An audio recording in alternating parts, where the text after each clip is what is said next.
Barista sa isang coffee shop si Dexter. Ang kanyang sahod, iniaambag daw niya sa kanyang mga magulang. Sa kabila ng kanyang pagbabudget, kulang pa rin daw ang kita.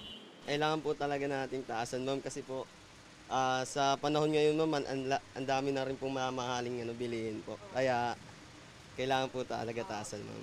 Ang food crew namang si Aljon may sariling pamilya na.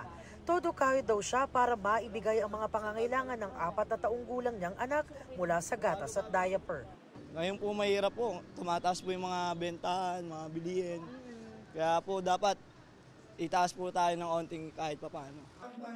Kagabi inihabol ng Senado ang pagpasa sa ikalawang pagbasa ng panukalang 100 peso daily minimum wage increase sa pribadong sektor sa bansa. Ngayon kasi, nasa 610 pesos ang minimum wage sa Metro Manila. Mas mababa naman ang sahod sa ilang rehiyon. It's time to help our workers, ating mga manggagawa sa mga panahon na yun na napakataas ng presyo ng bilihin at ng mga basic utilities. Sa Kamara, matagal nang nakabinbi ng mga panukalang dagdag sahod. Binabalanse raw ng mga kongresista ang interes ng mga negosyante at manggagawa.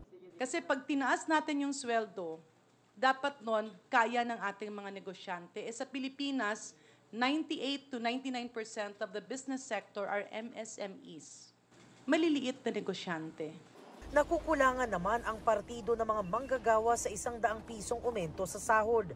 Kahit na dagdagan mo na 100, naka-recover lang ang purchasing power na 610 sa inflation ngayon o sa pagtaas ng presyo ng bilihin. Ang Employers Confederation of the Philippines o ECOP pumalag sa panukalang 100 peso daily minimum wage increase. Okay lang yan, yung 30 pesos to 60 pesos na increase, kaya yan. Pero yung 100, kong catastrophe yan. Kung ipapasa raw sa mga consumer ang dagdag gastos, domino itong makakaapekto sa iba pang bilihin.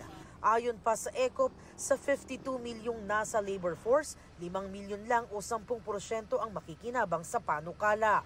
Habang ang 90% nasa informal sector, gaya ng mga mangingisda, magsasaka, ambulant vendors, PUV drivers at mga nasa construction na walang employer, walang makukuhang aumento sa sahod.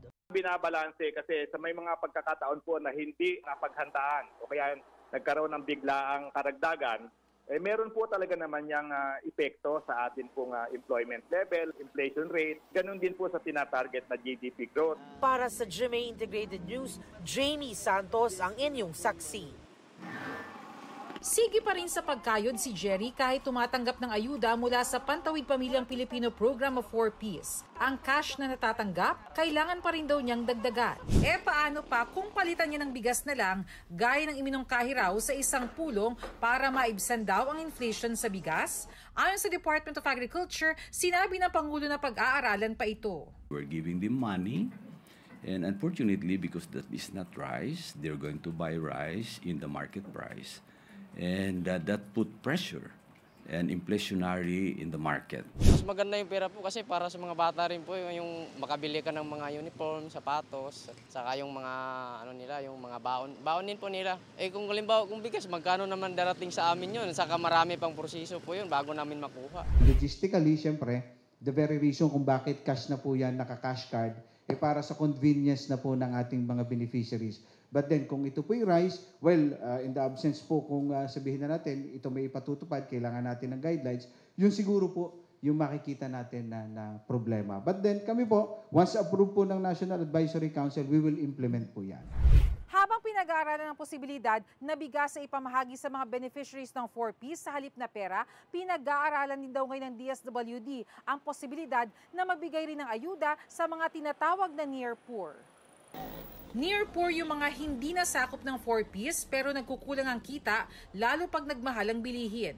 Para sa kanila ang AKAP o Ayuda para sa Kapos ang Kita program na pinaglaanan ng 26 billion pesos pero wala pang guidelines sa pagpapatupad.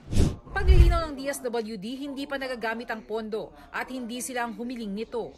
Pero sila ang implementing agency kaya kailangan daw nilang ipatupad ito. Ito naman po yung aming assurance. Na yan hindi magagamit sa kahit anong inisyatibo.